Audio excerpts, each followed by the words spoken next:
Point, c'est tout.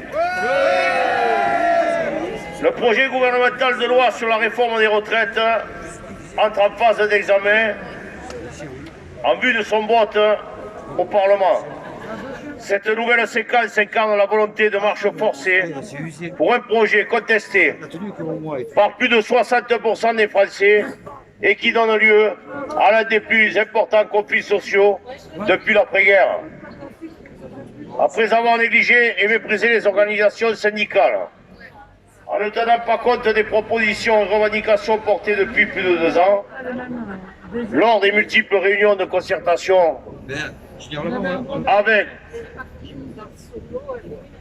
le haut commissaire à la réforme des retraites, le gouvernement soumet à la représentation nationale un texte incomplet et fortement critiqué, y compris par le Conseil d'État, tant sur la forme que sur le fond. Alors la question est posée. Pourquoi une telle précipitation dans l'examen de ce texte? Sans doute parce que le gouvernement est aveuglé par sa vision dogmatique, son refus de discuter réellement et sérieusement de pérennisation du système actuel et de propositions visant à son amélioration. Aujourd'hui, tout le monde le dit et tout le monde le sait, il n'y a pas d'urgence. Il n'y a pas d'urgence à légiférer de la sorte, si ce n'est la volonté d'en finir avec le débat. C'est pourri! C'est vrai. Jamais voté, jamais, à aucun vote proposé, à aucun vote. Sur son projet ouvert. Les députés s'étonnent de ne jamais voter. Après tu diras, c'est pas grave, elle a le droit de parler. La population exprime un avis défavorable. Elle a le droit de parler. En effet, notre système de retraite est au regard des analyses économiques et à l'équilibre jusqu'au moins en 2027. Il n'y a pas d'urgence. Le gouvernement remet aux parlementaires un projet de loi incomplet, sans financement, sans détermination de la valeur du point, sans pouvoir dire ce qu'est une carrière complète, en évoquant un âge d'équilibre à 64, 65, 66, 67 ans, personne ne le sait. Et appuyé d'une étude d'impact de plus en plus nulle, je veux le dire parce que je lui parle de 1000 pages transmises seulement 4 jours avant l'ouverture des travaux parlementaires. L'essentiel des dispositions est renvoyé à des ordonnances ou à des décrets.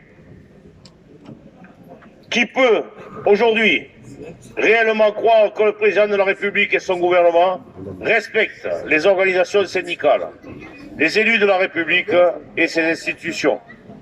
Ce président incarne aujourd'hui une dérive autoritaire. Oui, il y a débat, nous n'avons pas peur de le dire, c'est une dérive autoritaire. À l'instar des violences qui se multiplient de la part des forces de l'ordre, lors des mobilisations, qui ne peuvent être considérées comme de simples actes isolés au vu de leur nombre et de leur fréquence. Un climat qui tend à légitimer une partie du patronat et des directions d'entreprises publiques dans la répression en direction des grévistes et des syndicalistes de tous bords. Le 18 février s'est tenue une réunion de la conférence de financement des retraites.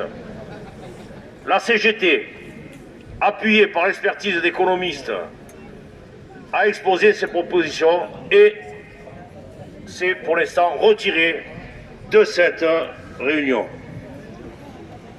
Nous proposons, la CGT, d'améliorer le système actuel en élevant le niveau des droits et en intégrant les problématiques de notre époque. Nous revendiquons notamment 1. L'augmentation des salaires, principale source de cotisation sociale. 2. L'égalité salariale entre les hommes et les femmes, une mesure juste et efficace qui ramènerait plus de 6 milliards d'euros dans les caisses de retraite. 3. L'arrêt des exonérations de cotisation, notamment pour les grands groupes. 4. La taxation des produits financiers. 5. La validation des années d'études et la reconnaissance des qualifications. 6. Une prise en compte de la pénibilité. C'est force de la mobilisation sociale engagée depuis le 5 décembre, des luttes et des mobilisations qui se mènent depuis sur l'ensemble du territoire continuellement et du rejet massif de ce projet par l'opinion publique que l'intersyndicale et la CGT portent ces revendications. D'autres choix sont possibles.